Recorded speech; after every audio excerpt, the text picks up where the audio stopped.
Yo, Malice in Wonderland, man. It's good to see, Snoop with another record. We're happy to have you here in Chicago. What's your new album like, man? Well, the intent of the record was when I first started making it, I had a lot of malice in my heart, you know what I'm saying? So it was gonna be one of those real hardcore hip hop street records. But as I began to make the record, I journeyed to a place called Wonderland and started to tone it down a bit. So this record is like a roller coaster. You know what I'm saying? It's a ride, with Snoop Dogg in 2009, with what I'm going through. And if you know Snoop Dogg and his music, it's always about what feels good and what makes you have a good time and what represents a certain moment in time with my music. So this is just a moment in time with some more good music. Are your kids, what is their reaction to having, probably one of the coolest dads to have? How does that ever come out from them? Like, Dad, yo. A little bit jealous, personally. Yeah. My kids, to be real with you, they all three of them have a little bit of me in them. Yeah. And I see, certain elements of me in them, and it's like this don't faze them as far as me being their dad. They only use me when it's like if they want free tickets or whatever I can get for them on the Snoop Dogg tip. That's what they use me for. Are they into rap? Because you have like Justin Bieber and Jonas Brothers and that. Are they into that kind of pop music that's out right now? Well, my daughter, she's the one who's more poppy than anybody in the house. Yeah. She'll play some Pink, Miley Cyrus. I like that. Wow, that's the kind of girl. Yeah, there you go. Is there any influences with, your children? Have there been any influences with that, with your creation of, moving with the music and stuff like that? Or? Definitely, because if I walk past their room and I don't hear my music, I get real upset. I would too. That's right. And I try to figure out what do I have to do to make the kind of music to get in their system, and then they point me on the right page in the right direction, and we get it right. That's hot because he's still connected to what's going on now through his kids. Right. Snoop, let's get a little serious because earlier you were talking about how you want to be a positive role model. You got your kids looking up to you. You have so many people looking up to you, and you said that earlier. Chicago right now has a huge problem with like violence, gang violence, and everything. It's crazy here in Chicago. But we are fortunate enough that you've opened up your life experiences to us through your music. We know pretty much, I don't want to say everything, but we know a lot about what Snoop went through from then to now.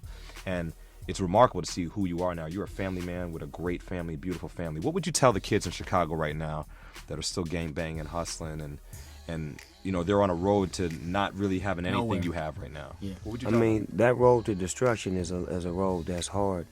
And for one who walk in that road, it's hard to take direction and to listen with understanding. But I say to those who are out there living that life, and understand this, that, the way we glamorize is because we lived through it and we're able to talk about it because we made decisions that slowed us down, that gave us precaution, and, we wasn't, so hardcore and so gangster that we couldn't think and couldn't be talked to. Yeah. So when somebody's talking to you and trying to educate you and elevate you, take the time to listen.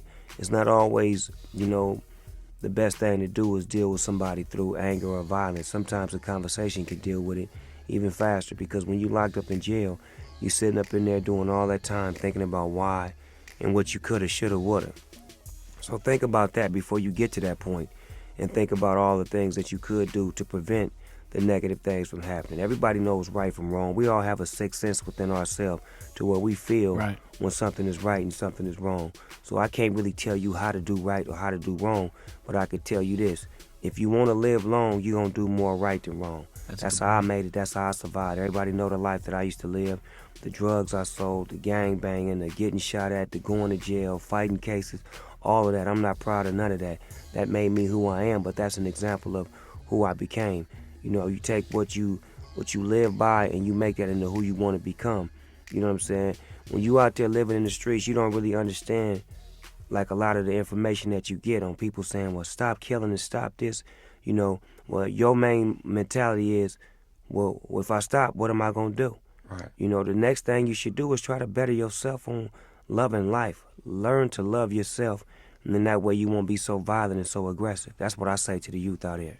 It was one experience when I was doing something that I wasn't supposed to be doing, and I got locked up, and my mother, I had asked her to come visit me, and my cousin was in the penitentiary about 3 hours away from where I was, and my mother drove past where I was at to go see my cousin, and that just broke my heart to where it was like, how could you go see him but you wouldn't see me. And then when she called me and let me know why she didn't do it, it straightened me up to what a point to where I didn't ever want to go to jail again because I didn't want to ever feel like that.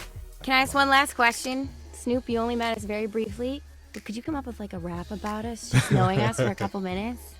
I could, baby, if I had some music, I could put that together for you. If I were to beatbox, Boom, boom, boom. Could you do it? if I would lay down a beatbox, and I'm Jay. You got the black guy, you got the Asian guy, you got the white girl. What do you think? Give me a day to put something together. Okay. All right, good. I put it That's together what's up. real That's slick. what's up. I had y'all something like a banana split, real slick like. I like that. You got the chocolate, the banana, and the cherries. The two And There cherries. we do go. know that. We'll use Like to that. say For that. shake Yeah. it down. The Jay and Julian Morning Show with Showbiz Shelly. Yes, and sir. Snoop Wake your ass up, D-O-double. fool. Thank you, Thank you Snoop. so much. Right here on the Comcast couch, Hey, yo. thank y'all for having Snoop, me, it's a man. pleasure, bro. Shout out to all my peoples in Chicago, all the famous players, football players, basketball players, athletes going to college, all the young homeboys and homegirls striving to do what's right, all the people with the Nation of Islam, the fruit of Islam, my folks doing wrong that need to be doing right, and all the people that's doing right that's thinking about doing wrong. All y'all keep your head up. Snoop Dogg's in the building.